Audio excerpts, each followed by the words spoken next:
Hello बच्चों, कैसे हो आप सब लोग। और आज हम लोग आ चुके यहाँ पे रिवीजन माइंड मैप सीरीज में। और माइंड मैप सीरीज में आज हमारे पास एक बहुत ही सही जगह पे एक बहुत ही इंपॉर्टेंट चैप्टर जिसका नाम है केमिकल काइनेटिक्स। सर ये चैप्टर 12th का चैप्टर है, लेकिन सर ये सारी चीजें हमारी लाइफ में सारी चीजों को बहुत ही आसान कर देता है। कैसे सर? यही बताता है कि कौन सी रिएक्शंस फास्ट होती है, कौन सी रिएक्शंस स्लो होती हैं। यही चैप्टर है जो डील करता है कि रेट ऑफ रिएक्शन किस पे डिपेंड करता है, टेम्परेचर पे, कैटलिस्ट पे क्या क्या इफेक्ट होता है। तो ये chapter exam point of view के लिए बहुत ज़्यादा इंपॉर्टेंट है, क्योंकि मिनिमम 2 क्वेश्चंस होंगे और ये सर चैप्टर हम लोग विद इन 1 आवर 1.5 आवर जितना भी टाइम लगता है उसके अंदर खत्म करने वाले। मतलब इस चैप्टर के सर मक्खन बना के निकलेंगे। बस आपको करना क्या है, जैसे ही ये चैप्टर खत्म हो, जैसे ही ये शॉर्ट नोट्स फिनिश हो, उसके बाद आपको उठा के क्वेश्चंस लगाने हैं, चाहे वो प्रीवियस ईयर क्वेश्चंस हो, चाहे पीडब्ल्यू के मॉड्यूल्स के हों, चाहे डीपीपीज के हों, या फिर आपके पास एनसीईआरटी के क्वेश्चंस हो। ये सारे क्वेश्चंस आप लगाते जाइए। सिलेक्शन के बस पास पहुंचना है और ये छोटे छोटे रिवीजन वीडियोस के थ्रू, ये छोटे छोटे तरीके से हम लोग रिवाइज करते चलेंगे, चीज़ों को देखते चलेंगे और ट्राई करेंगे कि सर एक दिन ऐसा आए जहाँ पे हमें खुद पे प्राउड हो। ये सारी चीज़ें, ये जो मेमोरीज फॉर्म बनाई जा रही हैं, ये छोटे छोटे तरीके से हम रिवाइज करा रहे हैं, इनको यादगार बनाओ, बार बार देखो, बार बार करो। जरूरी नहीं कि आज ही करना है, इसको कभी भी देख सकते हो। ये वीडियोस आपके पास पड़ी हुई हैं, कभी भी देखो, बस रिवीजन करने का तरीका जान जाओ। ये उन लोगों के लिए बहुत सक्सेसफुल होने वाला है ये सारा कुछ, जो लोग खुद से रिवीजन करने में बहुत आलस लगाते हैं, या खुद से जब रिवीजन करने बैठते हैं तो उनको बहुत टाइम लग जाता है। उन लोगों के लिए ये सारी वीडियोस बहुत काम की हैं, क्योंकि उनके लिए हम लेकर आ रहे हैं बहुत शानदार सर, आराम से 1 घंटे के अंदर सब कुछ रिवाइज करने का तरीका। पक्का?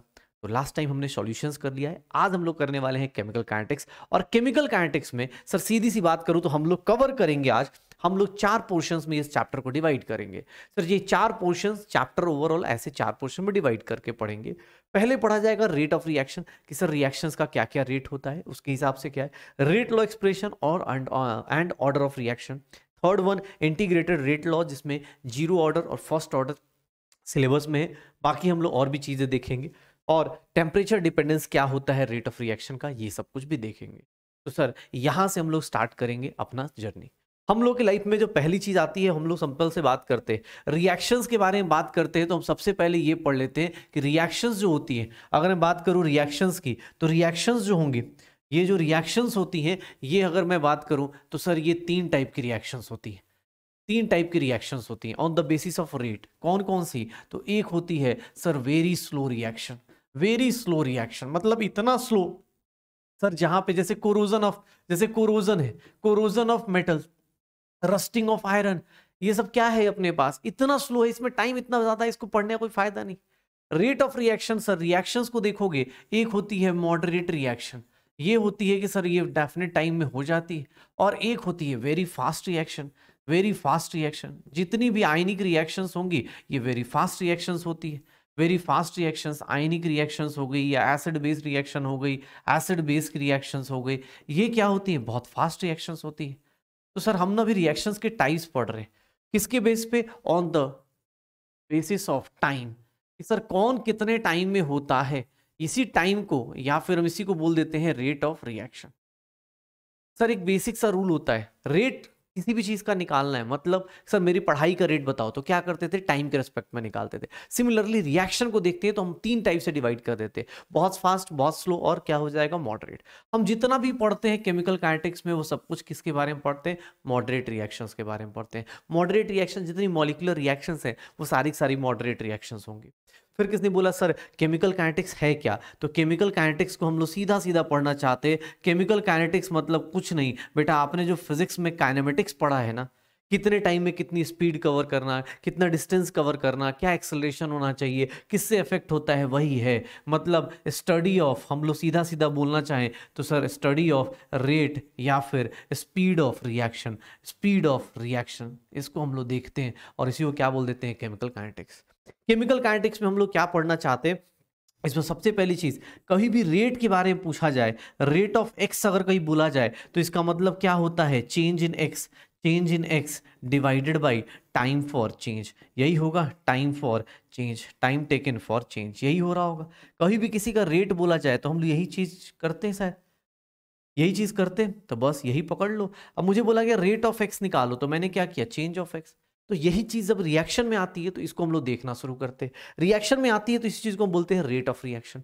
Rate of reaction, rate of reaction मतलब कोई रिएक्टेंट है, अगर कोई रिएक्टेंट है, अगर कोई रिएक्टेंट है, मैं बार बार लिख रहा हूं तो अब ये आर से लिख दूंगा, कोई रिएक्टेंट है वो किस में कन्वर्ट हो रहा है, प्रोडक्ट में कन्वर्ट हो रहा है, तो मैं बार बार, क्योंकि बार बार लिखना है तो मैं रिएक्टेंट को आर से, प्रोडक्ट को पी से लिखूंगा। तो रिएक्टेंट के साथ क्या हो रहा होगा भाई, एक बात बताओ, रिएक्टेंट के साथ क्या होता है? अगर मैं कॉन्सेंट्रेशन वर्सेस टाइम का ग्राफ बनाऊंगा तो रिएक्टेंट खुद को क्या करता है, डिक्रीज करता है। तो रिएक्टेंट का मान लो कॉन्सेंट्रेशन था, ये रिएक्टेंट खुद को क्या करेगा, डिक्रीज करेगा। प्रोडक्ट क्या कर रहा होता है, इंक्रीज करता है। पक्का ये प्रोडक्ट का ही ग्राफ हो जाएगा और ये किसका हो जाएगा, रिएक्टेंट का। यही होगा नॉर्मल रिएक्शन में, यही होता है कि रिएक्टेंट धीरे धीरे डिक्रीज होता है और प्रोडक्ट धीरे धीरे इंक्रीज होता है। अब यहां पे जहां पैरेलल हो जाता है उसको इक्विलिब्रियम बोलते हैं। जहां ये लाइन पैरेलल हो जाएगी, जिस पॉइंट ऑफ टाइम से दोनों एक दूसरे के कोई चेंज नहीं दिखेगा विथ रिस्पेक्ट टू टाइम, उसको हम लोग क्या बोल देते हैं कि सर ये पॉइंट जो होगा यहां से लाइफ में क्या आ चुका है, इक्विलिब्रियम आ चुका है। अब इक्विलिब्रियम जब रिवाइज करेंगे तब पढ़ेंगे, अभी नहीं, बस ये जान जाओ। मैंने बोला रिएक्टेंट का कर्व क्या हो जाता है, नीचे की तरफ, प्रोडक्ट क्या हो जाता है। तो during the reaction what is rate of reaction, तो रेट ऑफ रिएक्शन को हम लोग सीधा सीधा बोलते थे कि sir change in concentration, change in concentration of reactant और प्रोडक्ट, रिएक्टेंट और प्रोडक्ट, सर रिएक्टेंट का कॉन्सेंट्रेशन या फिर प्रोडक्ट डिवाइड बाई टाइम। अब यहां एक दिक्कत आई, लोगों ने बोला रिएक्टेंट तो डिक्रीज होता है तो रिएक्टेंट तो डिसअपीयर होगा। लोगों ने बोला सर रेट ऑफ रिएक्शन कैसे निकालोगे, reactant final minus reactant initial करोगे, ये value divide by time final minus time initial. Similarly sir product final minus product initial upon time final minus time initial, ये value क्या आएगी, positive, ये value क्या आएगी, नेगेटिव। तो हम लोग क्या करते हैं, माइनस साइन। रिएक्टेंट के केस में माइनस साइन क्यों लगाते हैं, ये किसको रिप्रेजेंट कर रहा होता है, इट रिप्रेजेंट्स, ये किसको रिप्रेजेंट कर रहा होता है, disappearance of, it represents disappearance, it represents disappearance। rate of reaction always a positive quantity, हमेशा क्या होगी, पॉजिटिव होगी। सर हमेशा पॉजिटिव होगी, ऑलवेज अ पॉजिटिव क्वांटिटी। तो सर ये अपने पास रेट ऑफ रिएक्शन, सर यहां प्लस लगा है मतलब प्रोडक्ट क्या हो रहा है, अपीयरेंस हो रहा है, ये किसको रिप्रेजेंट कर रहा है, अपीयरेंस को। तो सर अब से हम रेट ऑफ रिएक्शन को ऐसे बोलते थे कि rate of reaction is nothing disappearance of reactant, appearance of product, disappearance of reactant, appearance of product. तो इसको नेगेटिव साइन लगाते हैं ताकि मेरा रेट ऑफ रिएक्शन हमेशा क्या आ जाए, पॉजिटिव। किसने बोला सर ये बात बताओ, यूनिट क्या होगा, यूनिट क्या होगा, रेट ऑफ रिएक्शन का यूनिट क्या होगा, सर आप बताओ ना। कॉन्सेंट्रेशन का यूनिट क्या होता है, moles per litre divide by time मतलब सेकेंड इनवर्स।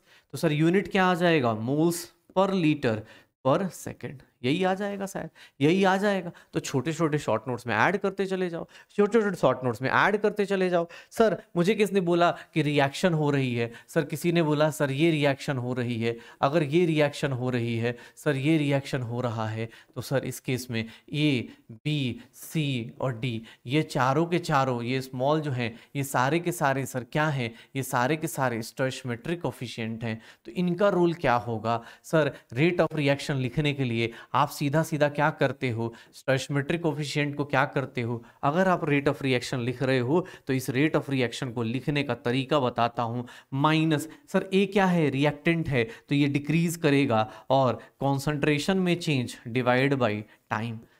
सर माइनस, किसने बोला सर ये आपने ऐसे कैसे लिख दिया, आप तो डेल्टा कर रहे थे, ये चेंज होता है। सर ये बिगर चेंज होगा, डेल्टा मतलब बिगर चेंज, और स्मॉल चेंज के लिए डी लगाते थे। सर किसने बोला सर ये भी लिख सकते हैं, यस सर लिख सकते हो सर।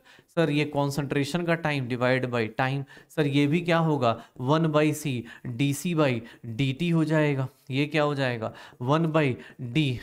जो स्टोइचियोमेट्रिक कोफिशिएंट है उसको क्या करने वाले, पक्का सर याद रखिएगा, where square bracket represents what, concentration, where square bracket represents what, अगर जैसे ए लिखा है तो ये क्या है, कॉन्सेंट्रेशन ऑफ ए है, कॉन्सेंट्रेशन ऑफ क्या है, ए है। किसने बोला सर ये माइनस आपने डिसअपीयरेंस के लगाया, प्लस क्या हो गया, अपीयरेंस के लगाया। बेटा किसी भी रिएक्शन के लिए लिखोगे ये लिख सकते हो। किसने बोला सर आपने कॉन्सेंट्रेशन के टर्म्स में लिखा, अगर प्रेशर के टर्म्स में लिखते तो क्या लिखते, भाई याद करना, प्रेशर को क्या लिख सकता हो, pressure of A is nothing concentration of A upon RT लिख सकता हो। तो किसने बोला सर आपने ये चीज अगर मैं ऐसे लिख देता तो सर लिख सकते हो, देख लो सर, ये सेम चीज रेट ऑफ रिएक्शन को ही मैं बता रहा हूँ, रेट ऑफ रिएक्शन को ही मैं बोल रहा हूँ, रेट ऑफ रिएक्शन को बार बार लिख रहा हूँ। तो देखो इसको, अगर मुझे बोला गया सर ए का कॉन्सेंट्रेशन लेके प्रेशर के टर्म्स में बताइए, तो पता है एक सिंपल चीज बताता हूँ, ये क्या हो जाएगा, change in pressure of A divide by time. Sir -1/b RT change in pressure of B upon dt time. Sir यहाँ पे -+1/c RT और ये pressure of C upon dt। Sir यहाँ पे +1/d RT और ये क्या हो जाएगा, change in pressure of D upon dt। Sir अगर प्रेशर के टर्म से बोलता है तो आपको क्या करना पड़ेगा, ये लेना पड़ेगा। अगर किसने बोला प्रेशर के टर्म्स में बताओ, तो प्रेशर के टर्म्स में क्या लेंगे हम लोग, प्रेशर के टर्म्स में ये रेशियो ले लेंगे। पक्का, मतलब सेम फॉर्मूला, बस किससे डिवाइड कर दो, आरटी से।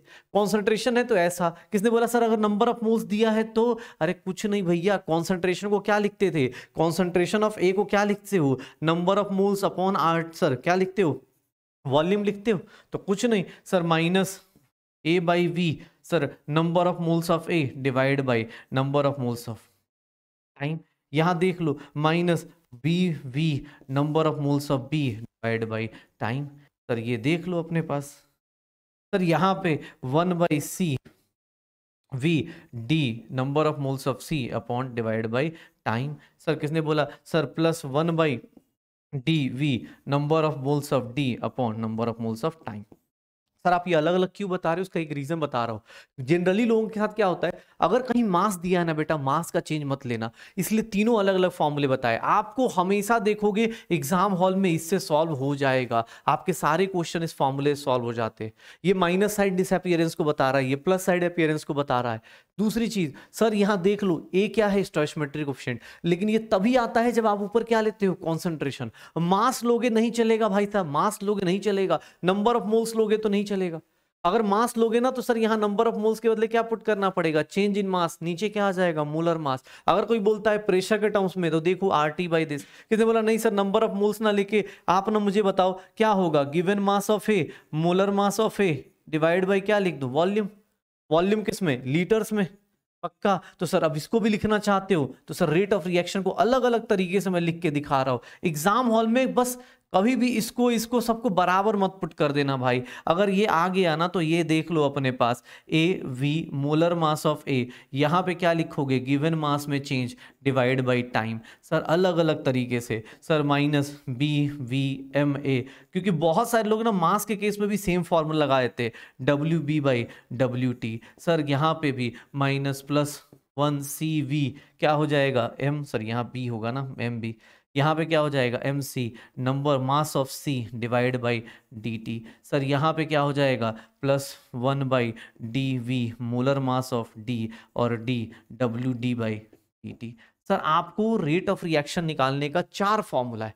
प्रेशर दिया है तो प्रेशर के टर्म्स में निकालिए, कॉन्सेंट्रेशन दिया है कॉन्सेंट्रेशन के टर्म्स में निकालिए, नंबर ऑफ मोल्स दिया है नंबर ऑफ मोल्स के टर्म में निकालिए, मास दिया है मास के टर्म्स में निकालिए। लेकिन तीनों के तीनों अलग अलग फॉर्मूले के साथ है। जनरली नॉर्मल केस में हम इसी फॉर्मूले को लेके पूरी कहानी करते हैं। ये तो बस दिया हुआ है ताकि नीट वाले अगर आपसे पूछे तो आप अलर्ट मोड पे रहिए, आप अलर्ट मोड पे रहिए, आपको पता हो कि सर ये चीजें मुझे ऐसे याद रखनी है। क्योंकि बहुत सारे लोगों के साथ दिक्कत क्या है कि भैया पढ़ते तो हैं लेकिन सर अप्लाई करते टाइम अगर पहले से देखा नहीं है तो उन लोगों के साथ दिक्कत आती है। वो हमेशा प्रॉब्लम में रहते हैं कि अरे सर मैंने तो ये क्वेश्चन देखा ही नहीं था इसलिए एग्जाम हॉल में टच नहीं हो पाया। तो देख बेटा, जो तुमने पढ़ा उसी को लिखने का स्टाइल चेंज किया हमने। कॉन्सेंट्रेशन को ऐसे भी लिख सकते हैं, ऐसे भी लिख सकते हैं, ऐसे भी लिख सकते हैं, पुट करते जाओ, बाकी सब चीज़ कांस्टेंट है, बाहर आती जाएगी। जो बचेगा वो यही होगा, वो जो बचेगा वो यही होगा। तो वही सब चीज़ें यहाँ पे लगा दी हम लोगों ने। पक्का, तो ये रेट ऑफ रिएक्शन होता है। किसने बोला sir average rate of reaction और instantaneous rate of reaction. Average rate और इंस्टेंटेनियस रेट ऑफ रिएक्शन में क्या डिफरेंस है? अगर कहीं एवरेज रेट ऑफ रिएक्शन लिखा हुआ है तो सर वहां पे क्या करेंगे, तो कुछ नहीं भाई साहब, वहां पे क्या करते हैं, बड़ा चेंज लेते हैं डिवाइड बाई बड़ा टाइम रिएक्टेंट का, या फिर प्रोडक्ट का बड़ा चेंज लेंगे डिवाइड बाई बड़ा टाइम। टाइम क्या होगा, बड़ा हो जाएगा, बड़े चेंज को लेंगे। किसने बोला इंस्टेंटेनियस रेट बताना है? अरे भैया कुछ दिक्कत नहीं, इंस्टेंटेनियस रेट को ही बताना है तो भी हम बोल सकते, इंस्टेंटेनियस रेट ऑफ रिएक्शन को भी लिखना चाहे तो भी बोल सकते कि सर उसमें क्या होगा, -dR/dt रिएक्टेंट का time +1 dP/ dp by dt, ये हो जाएगा अपने पास प्रोडक्ट का। पक्का, तो ऐसे भी लिख सकते हैं। किसने बोला सर एक बात बताओ, इसका एक बात बताओ, अगर मैं एक एक करके इंडिविजुअली डिफाइन करूं, अब देखना ध्यान से, इस रिएक्शन में देखो ध्यान से, तो क्या हो रहा है सर, ए के ए मोल्स जा रहे, बी के बी मोल्स जा रहे, सी के सी मोल्स बन रहे, डी के डी मोल्स बन रहे। सर रेट ऑफ रिएक्शन अगर मैं बात करूं तो सर ये किसके इक्वल लिखा है आपने, -1/a dA/dt लिखा है आपने। ये देखो अपने पास -dB/dt, और इसके नीचे क्या से डिवाइड कर दो, b से। किसने बोला सर ये प्लस dC/dt, सी dt लगा दो, और यहाँ पे +1/d dd/dt लिख दो। ध्यान से देखना सर, ये रेट ऑफ रिएक्शन है सर, इसको देखो ध्यान से, इसको मैं क्या लिख सकता हूं, ये देखो ए का माइनस साइन के साथ इसको क्या लिख सकता हूं, रेट ऑफ डिसअपियरेंस लिख सकता हूं। तो sir rate of disappearance of, बार बार इतना नहीं लिखूंगा, disappearance of A divided by क्या ले लूं, ए ले लूं। क्यों? क्योंकि जब इसका रेट लोगे तो इसका चेंज अपॉन टाइम। सर यहाँ पे रेट ऑफ डिसअपियरेंस ऑफ ए, अब मैं इतना नहीं लिखता, आपके लिए थोड़ा फास्ट लिख देता हूँ, rate of A upon A, rate of B upon B, और rate of C upon C, और rate of D upon D. अगर कोई इंडिविजुअल पूछता है कि सर रेट ऑफ रिएक्शन का बताओ, इंडिविजुअल कंट्रीब्यूशन, या इंडिविजुअली कोई पूछ ले, तो ये क्या है, where R A and R B are rate of disappearance. ये रेट ऑफ डिसअपियरेंस होता है किसका, ए एंड बी का, rate of disappearance of A and B respectively. ठीक है sir, R D and R C and R D is what, rate of appearance of C and D. तो बस इसको उठाए करते रहो, rate of appearance of C and D respectively. बस ऐसे ऐसे कर लो भाई। तो रेट ऑफ रिएक्शन को हम ऐसे ऐसे डिफाइन कर सकते हैं। किसने बोला रेट ऑफ ए बताओ, इंडिविजुअल रेट बताओ ए का, तो कुछ नहीं, ए टाइम्स रेट ऑफ रिएक्शन। किसने बोला रेट ऑफ बी बताओ, तो इंडिविजुअल रेट क्या हो जाएगा, B times rate of reaction. Individual rate of C बताओ, तो सी टाइम्स दिस। क्योंकि सर किसी का रेट क्या होता है, उसके चेंज डिवाइड बाई टाइम। ये माइनस साइन क्यों है, बिकॉज ये डिसअपियरेंस का साइन है। ये माइनस साइन क्यों है, बिकॉज ये डिसअपियरेंस का साइन है। ये प्लस साइन क्यों है, बिकॉज ये क्या है, अपीयरेंस का साइन है। हो गया। तो मतलब कुछ नहीं सर, किसी ने बोला कि सर एक रिएक्शन देखी लिखी हुई है N2 + 3H2 गिव्स 2NH3, तो इस टाइप के क्वेश्चन में अगर दिया हुआ है तो कुछ नहीं, rate of reaction is nothing sir -dN2/dt हो जाएगा, और दिस विल बी -dH2/3dt हो जाएगा, 3dt हो जाएगा, और दिस विल बी +1/2 dNH3/dt हो जाएगा। और सर इसको मैं लिखना चाहूँ तो रेट ऑफ रिएक्शन को मैं ऐसे भी लिख सकता हूँ कि सर रेट ऑफ नाइट्रोजन, ये क्या हो गया बाई 1, और ये क्या हो गया रेट ऑफ हाइड्रोजन बाई कितना हो जाएगा 3, and this is rate of production of appearance of this divide by 2। तो सर मैं ऐसे भी लिख सकता हूँ। तो ये मेरी कहानी रेट ऑफ रिएक्शन की होती है। रेट ऑफ रिएक्शन से मैं चेंजेस देख सकता हूँ, मैं चेंज के थ्रू निकाल सकता हूँ, ये चीजें कर सकता हूँ, बाकी सब चीजें भी कर सकते हैं। पक्का सर देख लो, पहला टॉपिक रेट ऑफ रिएक्शन, इसके अंदर यही फॉर्मूलाज हैं, स्टोइचियोमेट्रिक कोएफिशिएंट यही रूल है, निकालते रहिए। कोई बोलेगा सर रेट ऑफ NH3 बताओ, तो rate of NH3 is nothing 2 times rate of reaction. किसने बोला रेट ऑफ H2 बताओ, तो nothing 3 times rate of reaction. किसने बोला रेट ऑफ नाइट्रोजन बताओ, तो that is exactly rate of reaction. ये डिसअपियरेंस का होगा क्योंकि रिएक्टेंट है, माइनस है बिकॉज रिएक्टेंट है, हो गया। माइनस है तो ये क्या हो गया, रिएक्टेंट। ये क्या हो गया सर, ये क्या हो गया अपने पास, ये क्या हो गया सर माइनस, ये क्या हो जाएगा अपने पास, बस हो गया। चोरो, तो ऐसी ऐसी चीजें करते रहिए। पक्का। नेक्स्ट टॉपिक देखते हैं। नेक्स्ट टॉपिक क्या है, रेट लॉ एक्सप्रेशन। किसने बोला रेट ऑफ रिएक्शन तो निकाल सकते हैं, कैसे देख के, चेंज इन प्रेशर देख के, change in number of moles, change in mass, change in volume, सब कुछ देख के निकाल सकते हैं। लेकिन सर रेट लॉ एक्सप्रेशन क्या है, तो रेट लॉ एक्सप्रेशन क्या बोलता है कि अगर कोई रिएक्टेंट कन्वर्ट हो रहा है, कोई रिएक्टेंट अगर प्रोडक्ट में कन्वर्ट हो रहा है, तो सर इस रेट में, रेट के बारे में बात करें तो रेट ऑफ रिएक्शन जो होगा, रेट ऑफ रिएक्शन जो होता है वो किसके किसके ऊपर डिपेंड करता है, तो वो छोड़ो, पहले इसके बारे में बात करते हैं कि रेट ऑफ रिएक्शन जो होगा वो हमेशा रिएक्टेंट की पावर क्या होगा, n। तो रेट ऑफ रिएक्शन को हम लोग लिखना शुरू करते हैं कि rate of reaction is nothing, sir इसको हम लोग लिख दें K इंटू रिएक्टेंट की power sir n, where n and this this expression is known as rate law expression. इसी एक्सप्रेशन को हम लोग क्या बोलते हैं? रेट लॉ एक्सप्रेशन बोलते हैं। इसी एक्सप्रेशन को हम लोग क्या बोलते हैं? रेट लॉ एक्सप्रेशन बोलते हैं। Sir where N is number of, where N is order of reaction, where N is order of reaction, order is nothing अब पावर, अभी बात भी करेंगे। K is rate constant, K is rate constant, where K is rate constant, N is order of reaction। पक्का? तो rate of reaction ये हो गया सर। रेट ऑफ, इसी एक्सप्रेशन को क्या बोलते हैं? Rate law expression. पक्का? किसने बोला सर ऐसे कैसे? सर कोई भी रिएक्शन लोगे ना, कोई भी रिएक्शन लोगे, मान लो ये रिएक्शन है, अगर रिवर्सिबल रिएक्शन है, ठीक है। अच्छा यहाँ पे एक चीज और लिखनी है मुझे, यहाँ पे देख लो, ये n की जो वैल्यू है ना, may or may not be equal to, may or may not be equal to stoichiometric coefficient, may or may not be equal to stoichiometric coefficient। ये कभी जरूरी नहीं कि सर आपके stoichiometric coefficient के इक्वल ही हो। stoichiometric coefficient के equal हो भी सकता है, नहीं भी हो सकता है।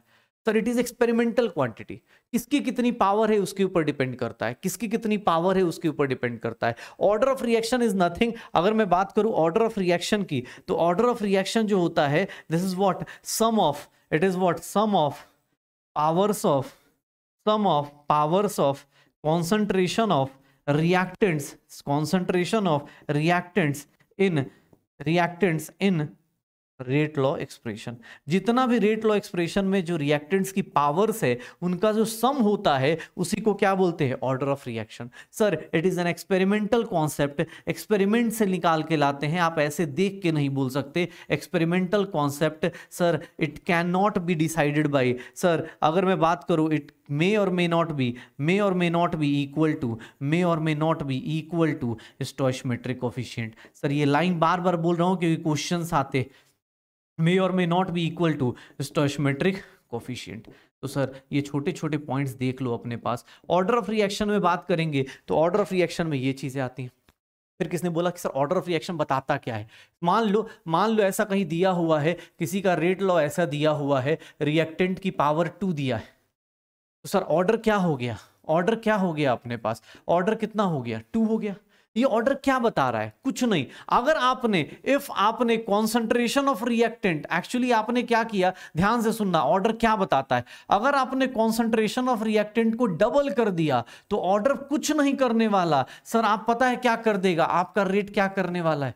कुछ नहीं। ध्यान सुनना, कुछ भी फर्क नहीं पड़ रहा है। देखो इस ऑर्डर क्या है? 2, मतलब इसकी पावर 2। अगर आपने रिएक्टेंट को 2 किया तो ऑर्डर पता है क्या करता है? क्या बाहर निकाल देता है? अगर आपने डबल किया तो जो भी आपका पावर होगा 2 की पावर n बाहर आ जाएगी, मतलब यहां 2 की पावर 2 बाहर आ जाएगी, 4 आ जाएगा। मतलब ऑर्डर कुछ नहीं, एक मैथमेटिकल एक्सप्रेशन है जो किसी की पावर के फॉर्म में। मान लो कहीं पे ऐसा लिखा हुआ है कि सर रेट है k इंटू ए की पावर क्या है सर 3, बी की पावर क्या है सर 2। अगर मैं बोलूं इफ, ऑर्डर पहले बताओ, ऑर्डर क्या है? ऑर्डर ऑफ रिएक्शन क्या होगा? 3 + 2 क्या हो गया? 5। किसने बोला नहीं सर एक एक के रिस्पेक्ट में बताइए? तो order of reaction with respect to A क्या होगा? ए के रिस्पेक्ट में कितना होगा? ए के रिस्पेक्ट में उसकी पावर कितनी है? 3। Order of reaction with respect to B, power कितना हो जाएगा? 2। यही होगा सर। तो अलग अलग लोगों के केस में अलग अलग ऑर्डर आ जाएगा। ओवरऑल रिएक्शन का ऑर्डर क्या है? सबका सम है। पक्का? एक रिस्पेक्ट में पावर कितनी फ्लक्चुएट कर रही है? 3। बी के रिस्पेक्ट में कितनी कर रही है? 2। किसने बोला सर इसके क्वेश्चन? अरे भैया देख, तुझे हमेशा बोला जाएगा इफ कॉन्सेंट्रेशन ऑफ, देखना ध्यान से, if concentration A is tripled, अगर कॉन्सेंट्रेशन ऑफ ए ट्रिपल कर दिया तो सर उसके कारण रेट पे कितना फर्क पड़ेगा, ये कौन डिसाइड करता है? ए का ऑर्डर। ए का कॉन्सेंट्रेशन कितना किया? 3। तो बाहर पता है क्या बाहर आएगा? 3 की पावर क्या आ जाएगी? 3। तो 3 की पावर 3 जितना भी आएगा कितना आ जाएगा? 27। अगर तुमने बोला sir if concentration of B is doubled या बी इज ट्रिपल्ड, तो सर बी इज ट्रिपल करोगे तो सर पता है रेट कितने टाइम्स होने वाला है? रेट कितने टाइम्स हो जाएगा? कितना हो जाएगा? बी की पावर कितनी है? 2। ट्रिपल कर रहे हो तो 3 की पावर कितनी बाहर आएगी? 3 की पावर 2 बाहर आ जाएगी, and that will B 9 times. ये क्या हो जाएगा? 9 टाइम्स। तो ये 27 टाइम्स, ये 9 टाइम्स। किसने बोल दिया? इसी क्वेश्चन के लिए किसने बोल दिया कि sir if concentration of both A and B are doubled, अगर दोनों को डबल कर दिया देन सर बताओगे रेट में क्या होने वाला है, देन रेट बिकम्स कितना हो जाएगा सर, कुछ नहीं, 2 की पावर डबल की है, 2 को डबल किया, a को डबल किया है तो a को 2a किया, 2 की पावर कितनी बाहर आएगी, 2 की पावर कितनी बाहर आएगी 3। सर यहाँ पे डबल किया, यहाँ b को डबल किया, 2 की पावर क्या बाहर आएगी, 2 की पावर 2। सर ये निकाल दे 2 की पावर 5 और यही कितना हो जाएगा 32 टाइम्स। तो क्वेश्चंस ये सब आएंगे पक्का। रेट ऑफ रिएक्शन से हम लोग क्या बोल रहे हैं, ऑर्डर ऑफ रिएक्शन पे आए। ऑर्डर ऑफ रिएक्शन क्या बोल रहा है कि एक्सपोनेंशियल पावर्स होती है, पावर्स होती हैं, ये क्या कहलाती हैं, ऑर्डर। ओवरऑल ऑर्डर ये हो जाता है, ए के रिस्पेक्ट में ये है, बी के रिस्पेक्ट में ये।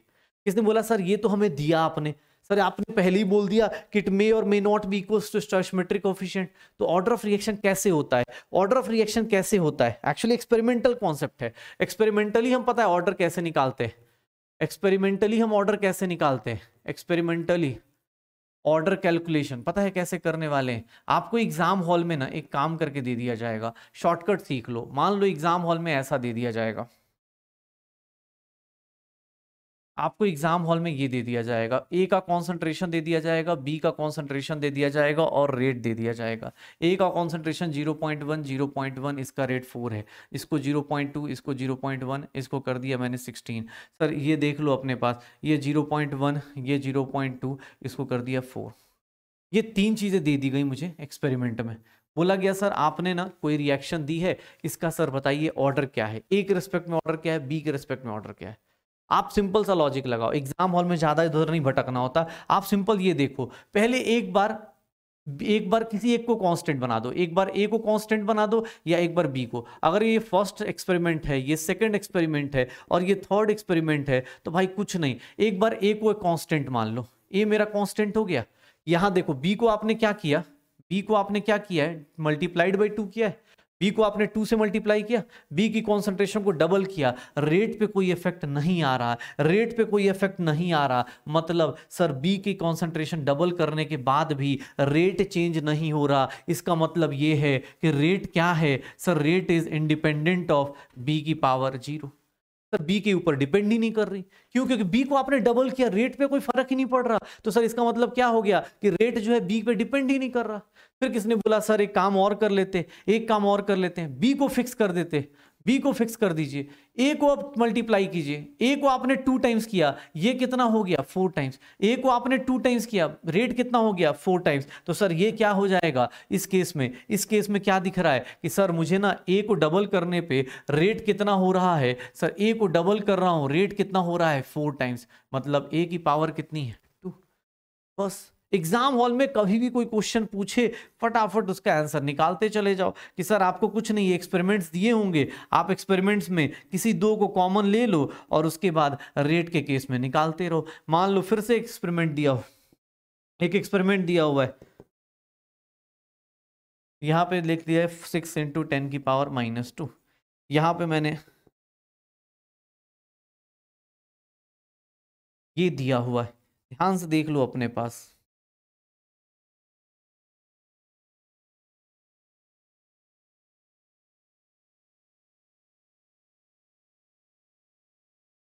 ये मुझे बोला जा रहा है सर रेट बताओ, तो कुछ नहीं करूंगा मैं, क्या करने वाला हूं सी और डी में से किसी एक को कांस्टेंट मान लो, एक बार सी को कांस्टेंट मान लो, सी कांस्टेंट हुआ, जैसे ही सी कांस्टेंट हुआ डी को देखो, डी यहां डबल हो रहा है क्या, इस 2 एक्सपेरिमेंट में सी कांस्टेंट डी डबल हो रहा है, डी जैसे ही डबल हो रहा है ए का कितना हो रहा है, रेट कितना हो रहा है 8 टाइम्स हो रहा है क्या। सर ये 2 से मल्टीप्लाई कर रहे हैं, इसको क्या हो गया, मतलब डी को 2 टाइम्स कर रहे हैं, रेट 8 टाइम्स हो रहा है, इसका मतलब डी की पावर क्या होगी 3 होगी। तो ये सब चीजें निकाल दो। अब ये सब चीजें एक्सपेरिमेंट वाइज आप करते चले जाओ, ये एक्सपेरिमेंट वाइज आप ये सोचते चले जाओ कि सर एक बार सी को कांस्टेंट मानना है, एक बार डी को कांस्टेंट मानना है, तो रेट जो होगा वो किसके डायरेक्टली प्रोपोर्शनल हो जाएगा, डी की पावर कितनी हो जाएगी अपने पास 3। किसने बोला सर सी के बारे में बताओ, तो सी के लिए मैं क्या करूंगा सर, अब की बार डी को कांस्टेंट करूंगा, डी सेम है, इसको डबल किया, इसको मैंने क्या किया डबल, ये क्या हो रहा है डबल, मतलब सर ए की सी की पावर कितनी है 1, तो रेट इज नथिंग के इंटू डी की पावर कितनी हो गई 3, सी की पावर कितनी हो गई 1। तो एक्सपेरिमेंट से भी ऑर्डर निकाल सकते हैं। Order is what, nothing, order is nothing, simple सी बात है कि ये एक एक्सपेरिमेंटल क्वांटिटी है जो एक्सपेरिमेंटली भी निकाला जा सकता है। ऑर्डर इज अ पावर जो कि कुछ भी हो सकता है। अब कोई बोले पावर कुछ भी हो सकता है, यस सर कुछ भी हो सकता है। Order is nothing, mathematical power can be zero sir, can be zero, negative, fraction, कुछ भी हो सकता है।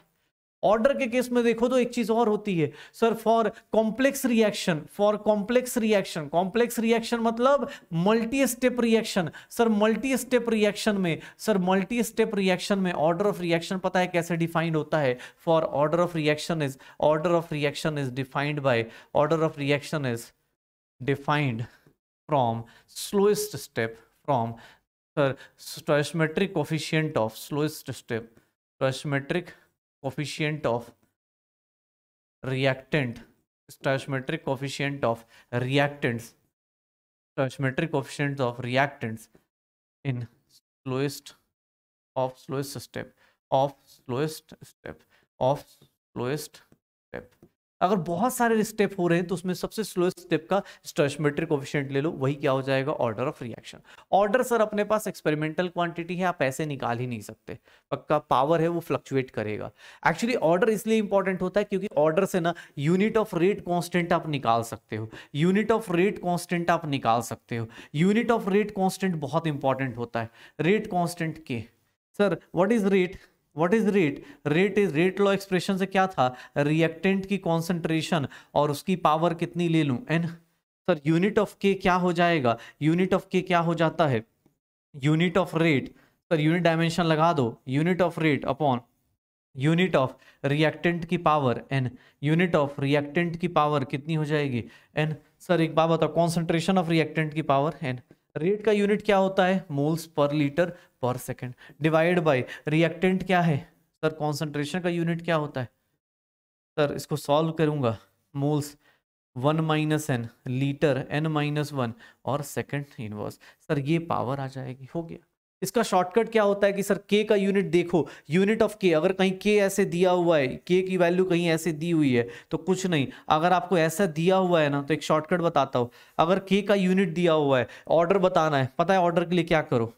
ऑर्डर के लिए क्या करो? ऑर्डर इज नथिंग, एन बताना है ना, ऑर्डर कुछ नहीं, लीटर की पावर देख लो, -1 है, ऑर्डर बताना है -1 + 1, आंसर कितना आ गया? जी।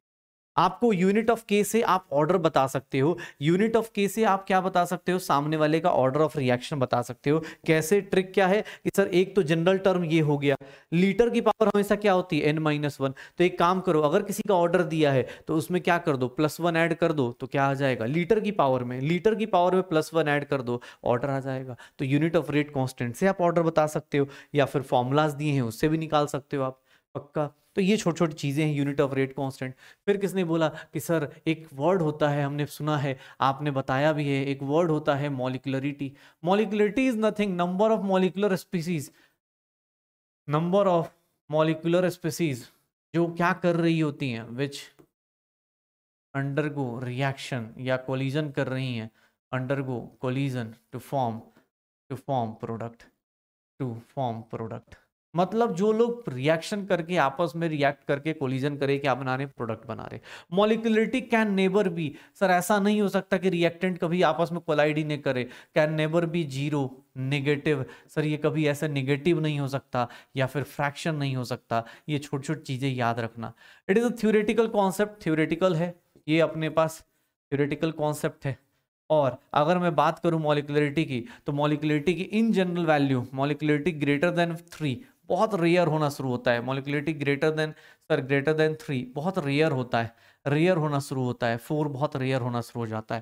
सर मॉलिक्युलरिटी के बारे में बात करें तो फॉर कॉम्प्लेक्स रिएक्शन, अगर कॉम्प्लेक्स रिएक्शन में बात करेंगे, अगर कॉम्प्लेक्स रिएक्शन में बात करेंगे तो मॉलिक्युलरिटी जो होती है वो क्या हो जाती है? मॉलिक्युलरिटी जो होनी शुरू होती है वो होती है कि सर एवरी स्टेप के लिए डिफाइंड होगी। Molecularity is defined for every step, molecularity is defined for each step. हर एक रिएक्शन में हर एक स्टेप का सर निकाल के चेक कर लो। Number of reacting species, number of reacting species जो कोलिजन कर रही है उसी को क्या बोलते हैं? मॉलिक्युलरिटी। अगर मैं बोलूं कि सर 2a है प्लस b है, अगर ये c बना रहा है तो इसकी मॉलिक्युलरिटी में आराम से बोल सकता हूँ, इसकी मॉलिक्युलरिटी में आराम से बोल सकता हूँ कि इसकी मॉलिक्युलरिटी क्या है? 3 है। क्यों? क्योंकि 2 और 1 1, 2 + 1 क्या बोल सकता हूँ? 3। लेकिन उसकी एक कंडीशन है, देखो दो टाइप की रिएक्शंस होती हैं, दो टाइप की रिएक्शंस होती हैं। एक होती है एलिमेंट्री रिएक्शन, एलिमेंट्री मतलब वन स्टेप रिएक्शन, एलिमेंट्री मतलब वन स्टेप रिएक्शन, एक स्टेप में रिएक्शन खत्म हो जाएगी। और एक होती है कॉम्प्लेक्स रिएक्शन, कॉम्प्लेक्स रिएक्शन मतलब कि सर हर एक स्टेप में, मतलब more than one step, complex reaction मतलब मोर देन वन स्टेप। अगर एलिमेंट्री रिएक्शन दी हुई है, जैसे मैं इसके बगल में लिख देता हूं, ये कौन सी रिएक्शन है, एलिमेंट्री रिएक्शन है, तो इसकी मॉलिक्यूलरिटी देख के बताना बहुत आसान सा है। सर एक मॉलिक्यूल, दो मॉलिक्यूल मिलके क्या बना रहे हैं, सर प्रोडक्ट बना रहे हैं, तो 2+1 मॉलिक्यूलरिटी कितनी आ जाएगी, 3 आ जाएगी। 2+1 मॉलिक्यूलरिटी कितनी आ जाएगी, 3 आ जाएगी। तो ये छोटे छोटे कॉन्सेप्ट्स हैं, ऑर्डर, मॉलिक्यूलरिटी, तीनों दोनों के बीच में डिफरेंस याद रखना। यूनिट ऑफ के देख लो, रेट लॉ एक्सप्रेशन में सर के का यूनिट क्या है, रेट कैसे निकालते हैं, ऑर्डर के क्वेश्चंस क्या होते हैं, इसको डबल किया तो क्या होता है, सर रिएक्टेंट का ऑर्डर जो होता है, हमेशा रिएक्टेंट का ही ऑर्डर लेते हैं, प्रोडक्ट का नहीं लेते, ये ध्यान रखना, हमेशा रिएक्टेंट का ही ऑर्डर लेंगे, प्रोडक्ट का हम लोग नहीं लेते। ठीक है, जैसे कोई रिवर्सिबल रिएक्शन है, फॉर रिवर्सिबल रिएक्शन, अब सर यहीं से ना आपका नेक्स्ट कुछ चैप्टर्स भी कनेक्ट होते हैं। रिवर्सिबल रिएक्शन है, मान लो ये रिएक्शन लिया हुआ है, तो अगर मैं बात करूं तो sir rate of forward reaction, rate of forward reaction, rate of forward reaction अगर बात करूंगा तो सर वो क्या हो जाएगा, केफ, ये क्या है, रेट कांस्टेंट, ये क्या है, rate constant, rate constant for forward reaction, ये क्या हो जाएगा, rate constant for forward reaction. और ये मैं लिख देता हूं बगल में एलिमेंट्री रिएक्शन है, ताकि आपको एलिमेंट्री रिएक्शन में टेंशन नहीं है, एक ही स्टेप का रिएक्शन है। तो सर आप ना इस केस में, सर इस केस में आप क्या ले सकते हो, इसका स्टोइचियोमेट्रिक कोफिशिएंट आप क्या ले सकते हो, ये ले सकते हो। किसने बोला, sir rate of backward reaction, तो रेट ऑफ बैकवर्ड रिएक्शन भी अगर मैं बात करूंगा, रेट ऑफ बैकवर्ड रिएक्शन, अगर रिकॉर्ड बैकवर्ड रिएक्शन की बात करूं तो वो क्या हो जाता है, K B into sir backward reaction के लिए, फॉरवर्ड रिएक्शन के लिए रिएक्टेंट कौन सा है, ए और बी, फॉरवर्ड रिएक्शन के लिए ए और बी क्या है, रिएक्टेंट है। बैकवर्ड रिएक्शन के लिए कौन सा रिएक्टेंट है, सी और डी, तो ये क्या हो जाएगा, सी की पावर सी, डी की पावर क्या आ जाएगा, D. Sir what is KB, KB is rate constant for backward reaction, rate constant for backward reaction, rate constant for backward reaction, rate constant for backward reaction, यही होगा शायद, पक्का। तो rate of forward, rate of backward. किसने बोला, sir at equilibrium, आप equilibrium पे यही तो डेफिनेशन पढ़ते हो, इक्विलिब्रियम पे क्या हो रहा होता है कि sir net rate of reaction, net rate of reaction क्या हो जाता है, इक्वल हो जाता है, नेट रेट ऑफ रिएक्शन क्या हो जाता है, जीरो। मतलब rate of forward, rate of forward reaction minus rate of backward reaction, अगर मैं बात करूं तो ये किसके इक्वल हो जाएगा, जीरो के। और इक्विलिब्रियम को हम डिफाइन भी यही करते थे कि सर इक्विलिब्रियम ऐसी कंडीशन है जहां rate of forward is equals to rate of backward, और यहां से हम लोग इक्विलिब्रियम कांस्टेंट भी निकाल सकते हैं, शायद इक्विलिब्रियम कांस्टेंट भी निकाल सकते हैं। याद करो अपने पास, ये इक्विलिब्रियम कांस्टेंट भी आ जाएगा सर सी की पावर सी, डी की पावर डी, और यहां से हम लोग सॉल्व करके इक्विलिब्रियम कांस्टेंट निकालते हैं, दैट विल बी के एफ अपॉन के बी, या फिर इसको हम लिख देते हैं सी की पावर सी, डी की पावर डी, ए की पावर ए की पावर ए, और बी की पावर क्या हो जाएगी, बी। तो सर इक्विलिब्रियम कांस्टेंट हम चाहें तो रेट कांस्टेंट के साथ भी निकाल सकते हैं। तो ये छोटी छोटी चीज़ें हमने कर रखी हैं। ये हमारा सेकंड पोर्शन है जहाँ पे हमारा रेट ऑफ रिएक्शन और दूसरा रेट लॉ एक्सप्रेशन जिसका यूज कर रहे हैं। बैकवर्ड रिएक्शन में ये हो जाएगा सर, एलिमेंट्री रिएक्शन होगी तभी स्टोइचियोमेट्रिक कोएफिशिएंट की इक्वल ले सकते हो, अगर कॉम्प्लेक्स रिएक्शन है तो फिर आपको निकाल के चेक करनी पड़ेगी, पक्का। चलो भाई अगला देखते हैं इंटीग्रेटेड रेट लॉज।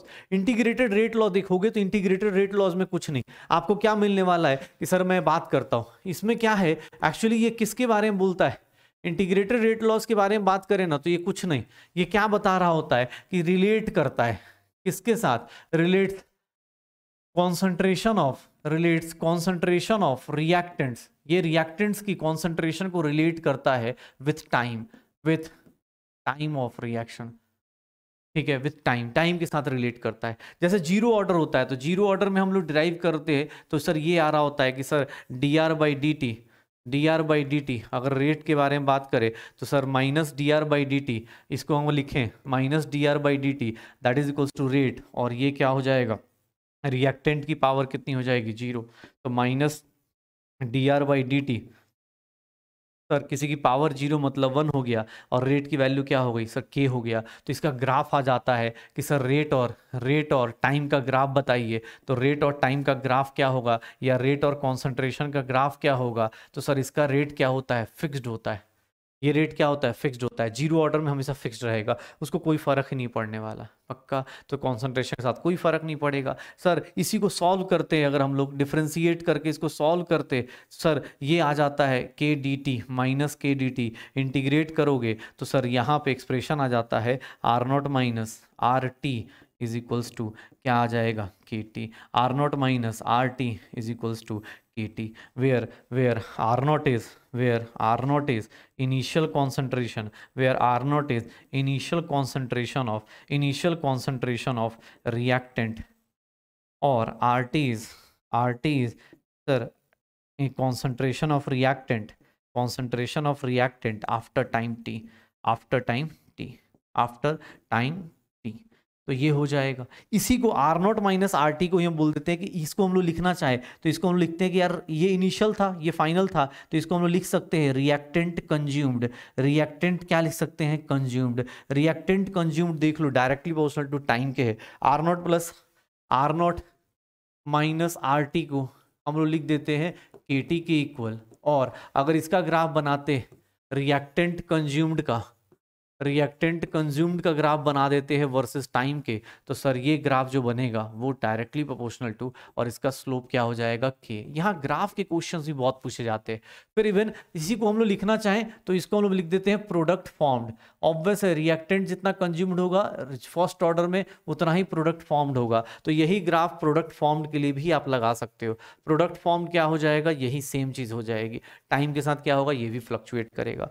यहाँ पे अब देखो यहाँ पे एक चीज डिफाइंड होती है, that is called half life.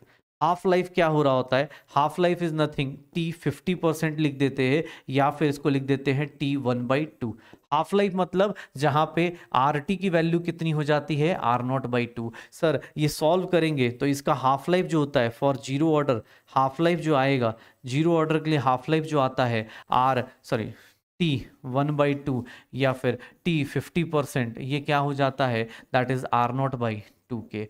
मतलब सर 50% करने में कितना टाइम लगेगा, R0/2 के। इवन जीरो ऑर्डर में कंप्लीशन टाइम निकालने जाओगे, कंप्लीशन टाइम, या फिर इसी को हम लिख देते हैं टी 100% कंप्लीट कब होगा, तो ये निकालने जाते हो तो इसकी वैल्यू आ जाती है R0/, मतलब कि सर अगर आपकी कॉन्सेंट्रेशन शुरुआत की R0 है तो सर एक हाफ लाइफ में, आधे हाफ लाइफ में सर 50%, आधे हाफ लाइफ में क्या बचेगा, ये हाफ, और उसके बाद अगले हाफ लाइफ में अगर और टाइम आधा दे दिया तो सर ये क्या बच जाएगा, 0। ठीक है, initial concentration at T is equals to 0, ये आफ्टर वन हाफ लाइफ मतलब एक बार हाफ लाइफ बीतने के बाद, तो 2 हाफ लाइफ के बाद क्या हो जाता है, ये खत्म हो जाता है। आफ्टर 2 हाफ लाइफ ये फिनिश हो जाता है। सर यहाँ पे अपने पास अगर किसने बोला टी 75% निकालो, T 75% is nothing 1.5 times T 50% हो जाता है। सर यहाँ पे किसने बोला टी 25% निकालो, तो इसमें भी कुछ नहीं, 0.5 टाइम्स टी 50। यहाँ लीनियर फ्लक्चुएशन होती है, यहाँ ना टाइम का लीनियर फ्लक्चुएशंस हो रहे होते हैं, ये ध्यान रखना अपने पास। जीरो ऑर्डर में ये सब चीज़ें होती है, ये स्लोप हो गया, ये चीज़ें हो गई। किसने बोला सर नहीं सर मुझे आरटी का ग्राफ बताओ, तो आरटी क्या बनेगा, आरटी इज नथिंग सर के टी R0 माइनस क्या बन जाएगा, R0 माइनस क्या बन जाएगा, के टी। किसने बोला सर R0 का ग्राफ, आरटी का ग्राफ बताओ, आरटी का ग्राफ बताओ वर्सेस टाइम के साथ, तो सर क्या हो रहा होगा, सर यहाँ पे देखना y is equals to mx का ग्राफ लेके स्लोप खींच दो, y is equals to mx का ग्राफ लेके स्लोप खींच दो। स्लोप कितना हो जाएगा, माइनस के। स्लोप कितना हो जाएगा, स्लोप इसका हो जाएगा माइनस के, बस। तो ये छोटी छोटी चीज़ें फर्स्ट ऑर्डर के अंदर ये यूज़ कीजिए, अपने पास क्वेश्चंस निकालते रहिए। 75%, 25% कंप्लीशन टाइम, ये छोटी छोटी चीज़ें आप जीरो ऑर्डर में लगाते रहिए। फिर किसने बोला सर इंटीग्रेटेड रेट लॉज में फर्स्ट ऑर्डर आएगा तो क्या होगा।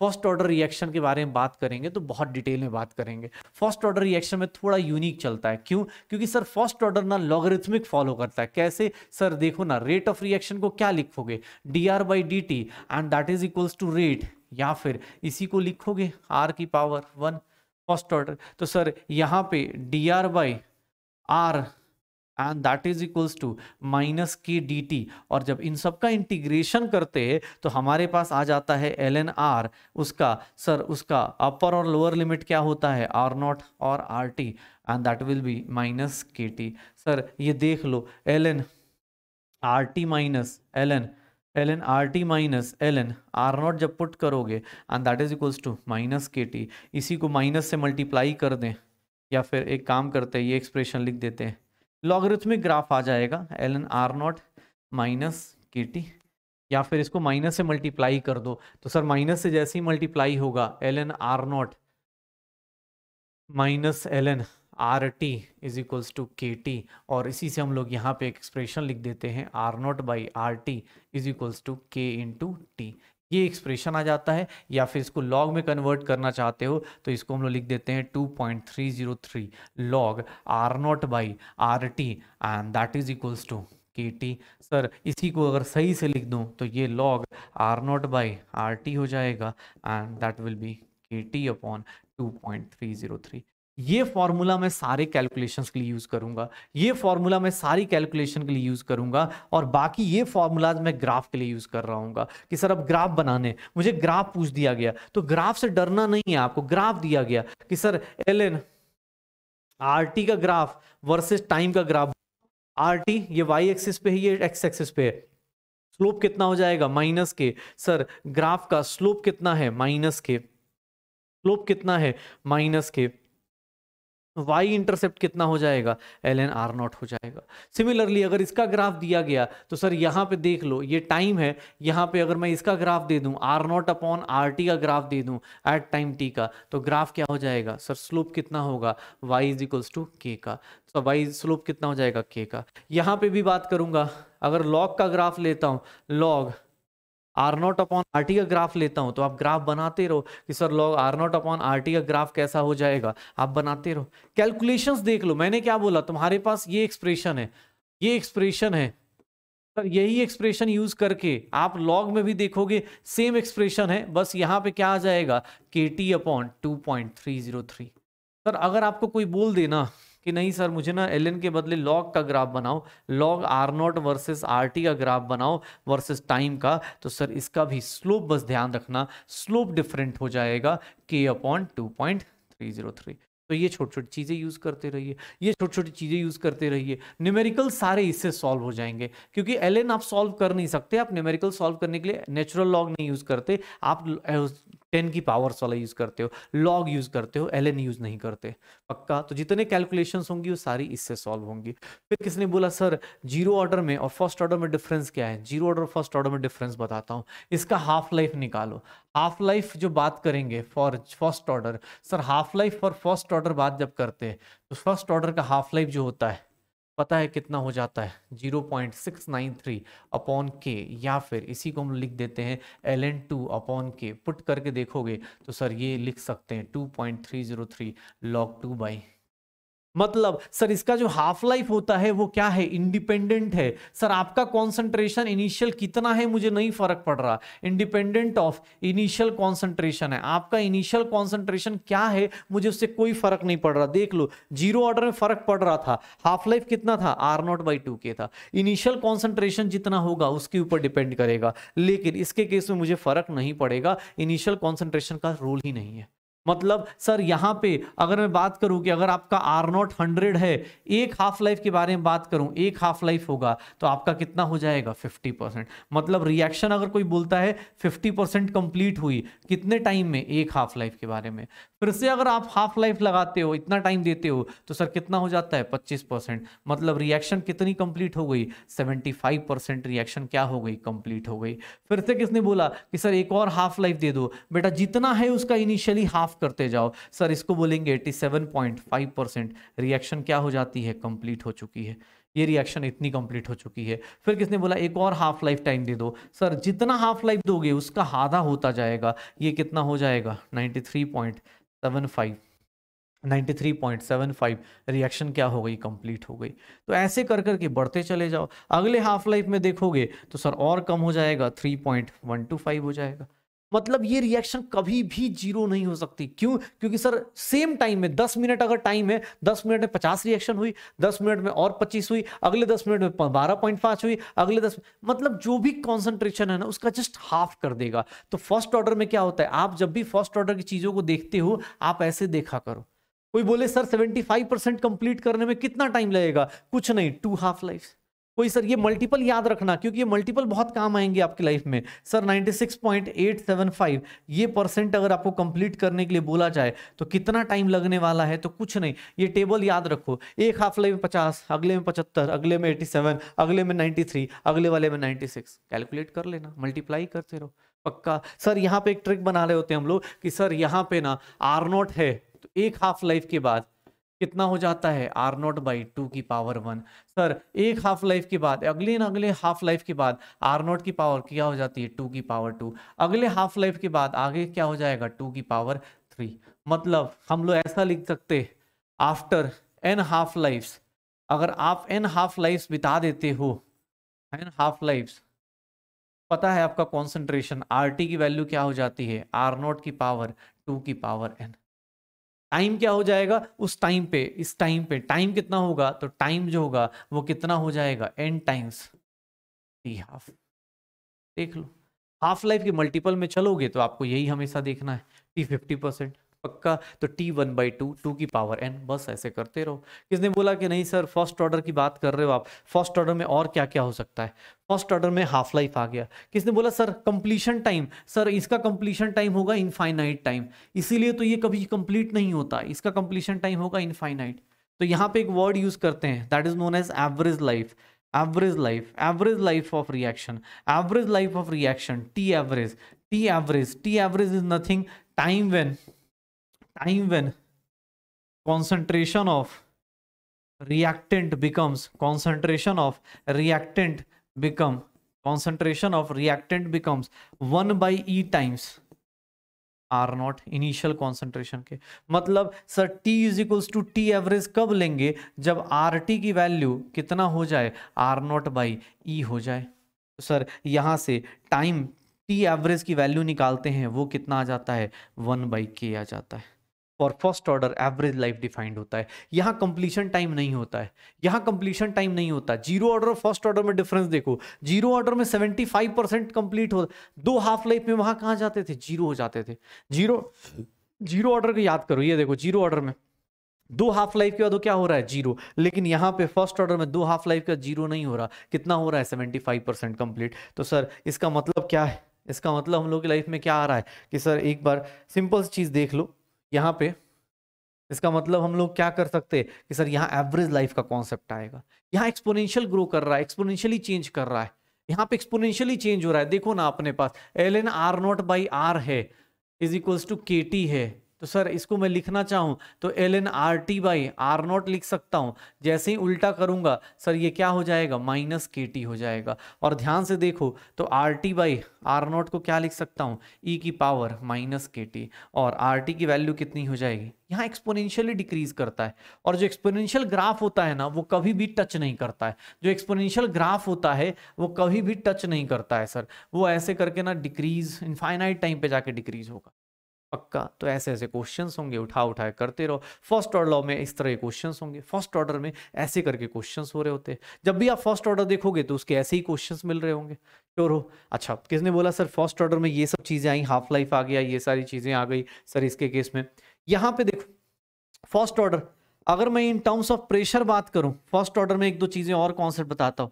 अगर प्रेशर के टर्म्स में बात किया जाएगा तो भी सर सब कुछ सेम रहेगा। आपने यहां पे क्या लिखा है, R0/RT लिखा हुआ है, and that is equals to what, KT लिखा है। What is R0, initial concentration of, ध्यान से देखना प्रेशर के टर्म्स में भी दिया जाएगा तो फॉर्मूले में कोई चेंज नहीं, sir initial concentration of reactant. Sir या RT का मतलब क्या है, सर फाइनल कॉन्सेंट्रेशन, या फिर हम लोग बोल सकते हैं concentration of reactant after time t, यही होगा after time t, after time t, यही लिखने वाले। तो सर यहां पे भी ना ध्यान सुन लेना, R0/RT is equals to KT, same formula. अगर प्रेशर भी होगा ना तो बस यहाँ पे P0/P पीटी कर देना and same formula what is P not sir initial pressure of, बस याद रखना सर वहां पे रिएक्टेंट का कॉन्सेंट्रेशन लिया है तो यहां भी जब प्रेशर लेंगे तो मैं किसका लूंगा, रिएक्टेंट का लूंगा बेटा, बहुत ज्यादा इंपॉर्टेंट है sir. PT is again initial नहीं फाइनल, या फिर बोल सकता हूं pressure of reactant at time T. Sir यहां पे डिफरेंस याद रखिएगा, यहां हाईलाइट कर लीजिएगा, फॉर्मूला सेम है, बस डिफरेंस क्या है कि सर यहां पी नॉट है यहां पीटी है। पी नॉट क्या है, इनिशियल प्रेशर किसका, रिएक्टेंट का। एग्जाम हॉल में वो जानबूझ के प्रेशर ऑफ रिएक्टेंट नहीं देता, वो प्रेशर ऑफ क्या देता है, सिस्टम का दे देगा, तो वहां से पीटी निकालिए। इन टर्म्स ऑफ प्रेशर पूछे सेम फॉर्मूला जैसे आप वहां यूज कर रहे थे, बस यहां इनिशियल प्रेशर लीजिए किसका, रिएक्टेंट का, और फाइनल प्रेशर भी किसका ले लीजिए, रिएक्टेंट का। प्रेशर के से पूछेगा तो फर्स्ट ऑर्डर कैसे डिफाइंड होगा, ऐसे ही डिफाइंड होगा। फिर किसने बोला सर अगर अलग अलग टाइम पे एट अलग अलग केसेस बता रहा हूं, एट टाइम T1 कॉन्सेंट्रेशन आपको दिया है C1 दिया हुआ है, एट टाइम T2 कॉन्सेंट्रेशन आपको क्या दिया हुआ है, C2 दिया हुआ है, इस टाइम पे कॉन्सेंट्रेशन C1 और इस टाइम पे C2, इनिशियल कॉन्सेंट्रेशन मिसिंग है तो कुछ नहीं करना है, याद रखना T2 minus T1 is nothing 2.303 upon K log C2 by क्या हो जाएगा C1। पक्का सीधी सी बात है, ये C2 बाई C1, या फिर इतना भी याद नहीं करना चाहते तो एक सिंपल सी चीज लगा दो sir, log C2 by C1 is nothing K delta T, या फिर यहाँ पे T2 माइनस T1 अपॉन 2.303 हो गया। कैसे किया, अरे सर सेम फॉर्मूला था, आपने बस वहां इनिशियल कॉन्सेंट्रेशन लिया था, यहां फाइनल कॉन्सेंट्रेशन लिया था, और आपने भी तो यही किया था ना, मैंने भी सेम चीज कर दी यहां पे। सर आपने इतना कॉन्फिडेंस कैसे आ रहा है, क्योंकि भाई सीधी सी बात है, ये ना लॉग है, लॉग के अंदर कुछ भी डालोगे ना यूनिटलेस होता है, तो यहाँ पे रिएक्टेंट डाल दो चाहे प्रोडक्ट डाल दो प्रेशर डाल दो कोई फर्क नहीं पड़ेगा, कॉन्सेंट्रेशन डालो चाहे प्रेशर डालो, तो वही सेम चीज यहाँ पे। सर इसके स्पेशल केसेस देख लो, अगर किसने बोला at time T1 sir rate जो है R1 है, रेट जो है वो R1 है, एट टाइम T2 रेट जो है वो क्या हो जाएगा R2 है, तो कुछ नहीं, देखो फिर से देखो कैसे लिख रहा हूं, log R2 by R1 is nothing K T2 minus T1 upon 2.303। Sir आप इससे भी निकाल सकते हो, अगर रेट दिया है तो रेट से भी निकाल सकते हो। सर फर्स्ट ऑर्डर का एप्लीकेशन देख लो, पहले तो सर कॉन्सेंट्रेशन के टर्म्स में निकाला, फिर प्रेशर के टर्म्स में, बस प्रेशर लेते टाइम मैंने हमेशा बोला है प्रेशर ऑफ रिएक्टेंट लेना है, प्रेशर ऑफ रिएक्टेंट लेना है, क्योंकि एग्जाम हॉल में जितने क्वेश्चन दोगे वो कहीं प्रेशर ऑफ रिएक्टेंट नहीं देता है, कभी भी प्रेशर ऑफ रिएक्टेंट वो नहीं दे रहा होगा, तो हम लोग प्रेशर ऑफ रिएक्टेंट खुद से ले रहे होंगे और खुद से यूज कर रहे होंगे। पक्का। फिर किसने बोला कि सर ये सारी चीजें हो गई, फिर अब ये आगे बताओ, तो एक दो चीजें और हैं सर, एक दो चीजें और हैं, वो क्या है, तो सर एक होता है स्यूडो यूनिमोलिकुलर या स्यूडो फर्स्ट ऑर्डर रिएक्शन। ये स्यूडो का मतलब क्या है, फर्स्ट ऑर्डर रिएक्शन में स्यूडो क्या कॉन्सेप्ट होता है, तो सर याद रखना ये कब पॉसिबल है, इसकी एक कंडीशन है, इसकी एक कंडीशन है जब एक ही when one reactant is when concentration of one reactant is very high, कुछ ज्यादा ही हाई हो जाए, concentration of one reactant is very high as compared to other reactant के टर्म्स में concentration कुछ ज्यादा ही हाई हो जाए, उसके केस में then rate becomes independent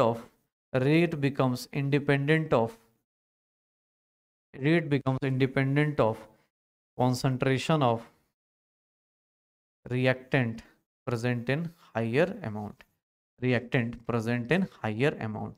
sir जो ज्यादा हायर अमाउंट में प्रेजेंट है उसके ऊपर डिपेंड ही नहीं करेगा। जैसे फॉर एग्जांपल मान लो सुक्रोज का या किसी एस्टर का भी आप हाइड्रोलिसिस कर रहे हो, अगर किसी एस्टर का हाइड्रोलिसिस करोगे, अब सर देखना ध्यान से, इसका एस्टर का हाइड्रोलिसिस कर रहे हो, सर आपने क्या किया, इसके मोल्स लिए हैं 0.01 मोल्स और इसके मोल्स कितने ले लिए 10 मोल। सर अब एक बात बताओ, आफ्टर टाइम टी ये पूरा का पूरा जब जीरो हो जाएगा तो इसमें से कितना जाएगा, 10 माइनस 0.01, तो ये कितना हो गया 9.99 मोल। सर इसमें चेंज हुआ क्या, कुछ भी चेंज नहीं हुआ। तो अगर इसके रेट के बारे में बात करें तो रेट किसके ऊपर डिपेंड करेगा, सिर्फ इसके ऊपर।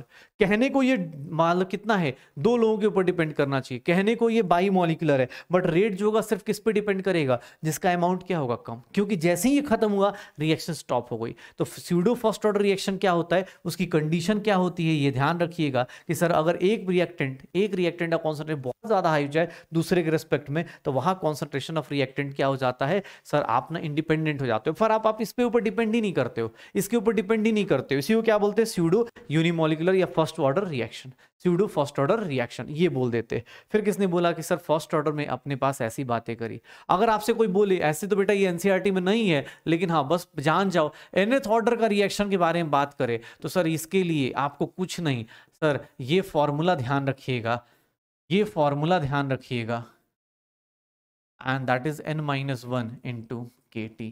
सर ये इनका जनरल फॉर्मूला होता है nth ऑर्डर में, या फिर सर फॉर nth ऑर्डर ये सबके लिए वैलिड है, इट इज वैलिड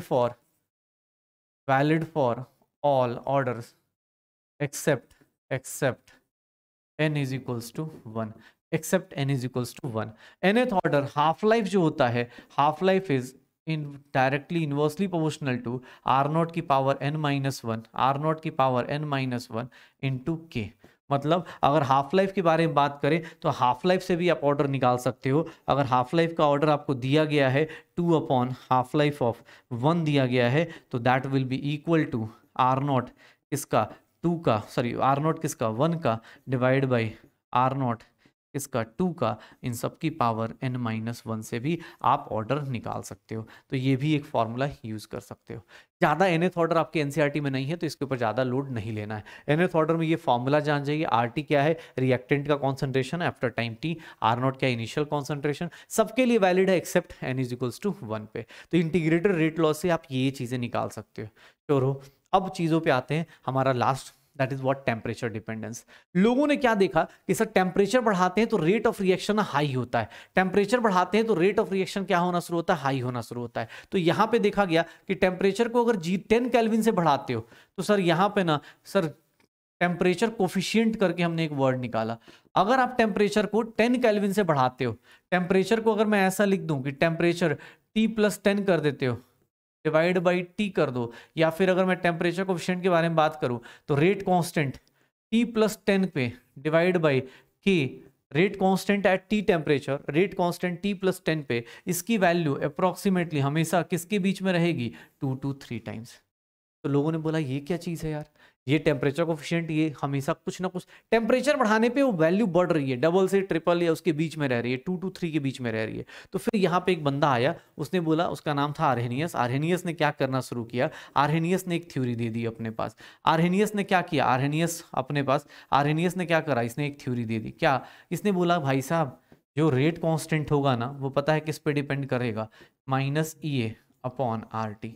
सर ये एक्सप्रेशन याद रखिएगा, where A is Arrhenius factor, where A is Arrhenius factor, या फिर इसी को बोल देते हैं प्री एक्सपोनेंशियल फैक्टर। और सर याद रखना एक दो चीजें इसमें, प्री एक्सपोनेंशियल फैक्टर, ये pre exponential factor, what is EA, EA is known as activation energy, EA is known as activation energy, EA is known as activation energy, and R तो अपने पास पता ही है, T अपने पास पता ही है पक्का। एक्टिवेशन एनर्जी के रेट कांस्टेंट A इंटू ई की पावर -EA अपॉन RT। तो ये देख लो अपने पास एक्टिवेशन एनर्जी हो गई। किसने बोला सर इसमें 2-3 चीजें मुझे बता दो, इसके ना 2-3 रिजल्ट में बता देता हूं। अगर टेम्परेचर बढ़ाते हो तो वो रेसिप्रोकल में है तो K क्या हो जाएगा, बढ़ जाएगा। टेम्परेचर जो बढ़ाओगे कम करोगे K क्या हो जाएगा, कम हो जाएगा। क्यों, क्योंकि देख लो टेम्परेचर क्या है सर, इसको बढ़ाओगे इसकी वैल्यू क्या होगी, माइनस में कम हो जाएगी।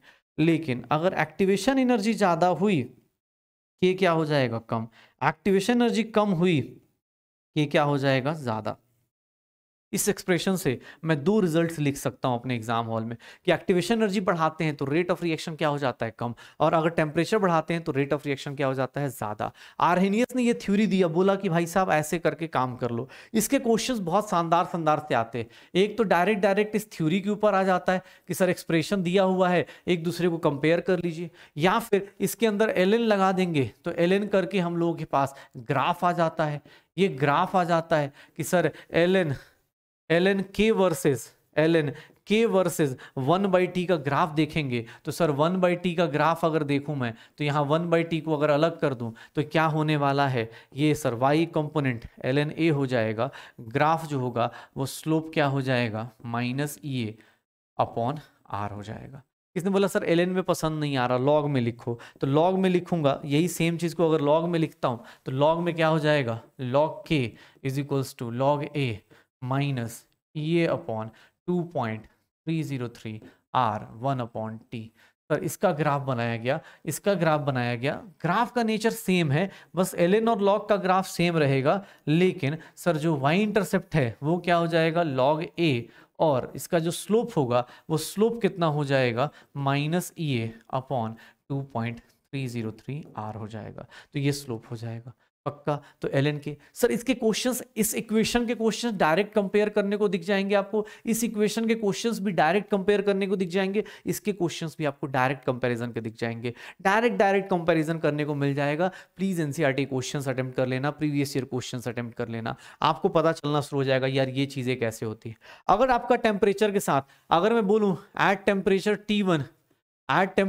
T1 रेट कांस्टेंट जो है वो क्या है, K1 है, और अगर टेम्परेचर को मैंने चेंज कर दिया, टेम्परेचर को मैंने T2 कर दिया, रेट कांस्टेंट K2 हो गया, तो यहाँ पे आप डायरेक्ट फॉर्मूला लिख सकते हो ln K2/K1 is nothing EA/r 1/T1 -1/T2। अगर ने बोला नहीं सर मैं तो लॉग सॉल्व करूंगा, कोई बात नहीं भाई, लॉग के फॉर्म में लिख दो, activation energy 2.303 r 1/T1 -1/T2। Sir ये फॉर्मूलाज आप यूज कर सकते हो।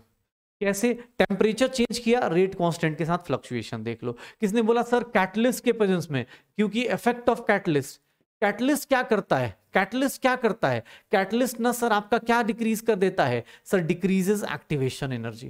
कैटलिस्ट क्या करता है, आपका एक्टिवेशन एनर्जी क्या करेगा, कम कर देगा। कैसे, अरे सर एक्टिवेशन एनर्जी कम ही तो करता है, ये ध्यान से देखो अपने पास, एक्टिवेशन एनर्जी कैसे कम करेगा, याद करो अपने पास, ये रिएक्टेंट है, इधर क्या है रिएक्टेंट, ये क्या है तुम्हारे पास, इधर क्या है मान लो प्रोडक्ट। सर पहले आप ऐसे जाते थे बिना कैटलिस्ट के प्रेजेंस में, कैटलिस्ट क्या करता है सर, आपके रास्ते को आसान बना देता है। सर पहले एक्टिवेशन एनर्जी कौन सी होती थी, एक्टिवेशन एनर्जी किसको बोलते थे सर, ये कौन सी एक्टिवेशन एनर्जी है सर, ये एक्टिवेशन एनर्जी कौन सी कहलाएगी सर, इसको बोलते हैं एक्टिवेशन एनर्जी फॉरवर्ड। सर ये कौन सी एक्टिवेशन एनर्जी कहलाती है, इसको बोलते हैं एक्टिवेशन एनर्जी बैकवर्ड। पक्का, तो सर निकालते रहो, श्योर हो। सर आप ना, ये विदाउट कैटलिस्ट है और ये क्या है, इन प्रेजेंस ऑफ कैटलिस्ट। रास्ता क्या हुआ आपका, शॉर्टकट कर दिया गया, कैटलिस्ट का रास्ता क्या कर रहा है आपका, सर शॉर्टकट कर रहा है। तो कैटलिस्ट के प्रेजेंस में क्या होने वाला है सर, एक बात बताओ, नॉर्मल विदाउट कैटलिस्ट अगर मैं बात करूं, विदाउट कैटलिस्ट आपका एक्टिवेशन एनर्जी ये है, रेट कांस्टेंट क्या है, K1 है। विथ कैटलिस्ट के बारे में बात करूं, विथ कैटलिस्ट अगर बात करूं तो सर एक्टिवेशन एनर्जी को क्या लिख सकता हूं, ESC, और यहाँ क्या लिख दूं, K2 लिख दूं, यहाँ क्या लिख दूं, K2 लिख दूं। पक्का, तो सर इसका एक्सप्रेशन निकालोगे तो ये क्या आ जाता है अपने पास, ln Kc या K2/ln K1। अब यहाँ पे टेम्परेचर कांस्टेंट है, बस क्या हो जाएगा, RT नीचे का कांस्टेंट रहेगा, और क्या हो जाएगा, activation energy minus activation energy किसका, C का, यही होगा। तो अपने पास निकाल दो ये formula, ln K2/K1 is nothing, sir ये आ जाएगा K2/K1 activation energy in the presence of without catalyst, in the presence of catalyst divide by C। तो एक्टिवेशन एनर्जी कैटलिस्ट की प्रेजेंस में क्या होती है, कम हो जाती है, वैल्यूज निकालते रहो। पक्का, तो कैटलिस्ट का इफेक्ट सर यहाँ पे देख लो अपने पास, रेट ऑफ रिएक्शन का टेम्परेचर के साथ कैसे फ्लक्चुएशन हो रहा है, इसको टेम्परेचर कोफिशिएंट बोल दिया। आर्हेनियस का फैक्टर आया, आर्हेनियस ने बोला सर ऐसा ऐसा होगा, फिर आर्हेनियस के ऊपर हमने कहानी करी, ये चीजें निकाल दी। फिर किसने, आर्हेनियस ने बोला कि यार एक काम करो, आर्हेनियस के जस्ट बाद आया कोलिजन थ्योरी। आर्हेनियस के जस्ट बाद आया कौन सा, कोलिजन थ्योरी। कोलिजन थ्योरी ने क्या बोला भाई साहब, सारी की सारी टोटल कोलिजन्स अलग होती हैं, टोटल कोलिजन्स अलग होती हैं। उसने बोला भाई साहब आप गलती कर रहे हो, आप ना रेट को क्या लिख रहे हो, आप रेट को ऐसे लिख दे रहे हो ZAB e की power minus A upon RT, वेयर ZAB is total number of collisions, total number of collision per second, ऐसे लिख दे रहे हो कि सर पर सेकेंड, या फिर इसी को हम लोग बोल देते हैं कोलिजन फ्रीक्वेंसी बोल दे रहे कि सर ये क्या है, कोलिजन फ्रीक्वेंसी है मेरे पास, एक सेकेंड में कितनी कोलिजन्स हो रही हैं वो लिख दिया। सर ये गलत लिख रहे हो आप, क्यों सर, यहाँ पे एक चीज और अच्छी है सर, यहाँ पे देखो इसको बोला गया कि सर ये क्या रिप्रेजेंट करता है, it represents molecules having energy, molecules having energy equal to or greater than activation energy, greater than activation energy, activation energy से greater और या उसके equal कितने molecules की energy है उससे पता चलेगा।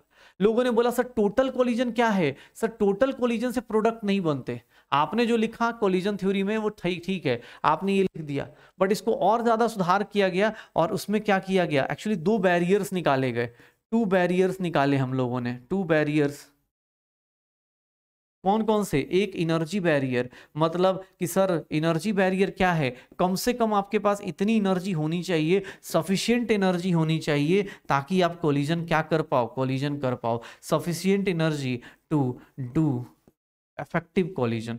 टोटल कोलिजन से मतलब नहीं है, हम लोग एक वर्ड यूज करते हैं, टोटल कोलिजन से मतलब नहीं है, सारे कोलिजन से अपने पास प्रोडक्ट नहीं बनेंगे, इफेक्टिव कोलिजन चाहिए। दूसरा होता है ओरिएंटेशन बैरियर। तो ये 2 बैरियर्स हमने डिसाइड किए और हम लोगों ने इसके ऊपर वर्क किया और हम इस फॉर्मूले को चेंज कर देंगे। ओरिएंटेशन बैरियर मतलब collision must be in proper orientation. अगर ओरिएंटेशन गलत है तो प्रोडक्ट तब भी नहीं बन पाएगा, और इसी को हम लोगों ने इसमें ऐड किया और फाइनली हम लोग रेट को क्या लिख देते, rate is nothing probability into ZAB e की पावर माइनस ए अपॉन क्या आ जाता है RT। तो सर ये क्या है, P is known as probability of effective collision, probability of effective collision. तो ये सब चीज़ें हम लोग फॉलो कर रहे होते हैं, प्रोबेबिलिटी ऑफ इफेक्टिव कोलिजन। तो ये सब चीज़ें हो रही होती हैं। तो कोलिजन थ्योरी ये हो जाएगी, एनर्जी 2 बैरियर्स हैं, इसको ओवरकम करो, क्या हो जाएगा, मल्टीप्लाई, पक्का। तो देख लो अपने पास, मैंने बोला कोलिजन थ्योरी ये है, कोलिजन थ्योरी के अंदर आपको ये चीज़ें करनी, एनर्जी बैरियर है, सब कुछ कर रखा है। फिर किसने बोला सर अगर कुछ बोला जाए, कुछ और चीज़ें करने को बोला जाए, कोलिजन थ्योरी हो गई। सर फाइनली अब हम लोग कंक्लूड कर रहे हैं चैप्टर को, तो हम लोग ये देखते कि यार फाइनली हमने किया क्या, किसी रिएक्शन का रेट लिखा हुआ है, तो रेट क्या हो रहा होगा, सर रेट क्या होगा, K इंटू रिएक्टेंट्स की पावर N। रेट कितने फैक्टर्स पे डिपेंड कर रहा है, ये फिर से एक बार देख लो, रेट कितने फैक्टर्स पे डिपेंड कर रहा है। रेट डिपेंड करता है कि सर आप ना किसके टाइप का, depends on physical state of reactant, मतलब फिजिकल स्टेट ऑफ रिएक्टेंट पे डिपेंड कर रहा है। अरे कैसी बात कर रहे हो, ऑब्वियस है ना सर, रेट किसका ज्यादा होगा, गैस है तो जल्दी जल्दी कोलिजन करेगा, फिर सर लिक्विड होगा तो थोड़ा स्लो करेगा, और सॉलिड तो भाई साहब और स्लो करेंगे, फिजिकल स्टेट पे डिपेंड कर जाएगा। के कितने लोगों पे डिपेंड कर रहा है, तो सर एक्टिवेशन एनर्जी पे डिपेंड कर रहा है, और किस पे डिपेंड कर रहा है, टेम्परेचर पे डिपेंड कर रहा है।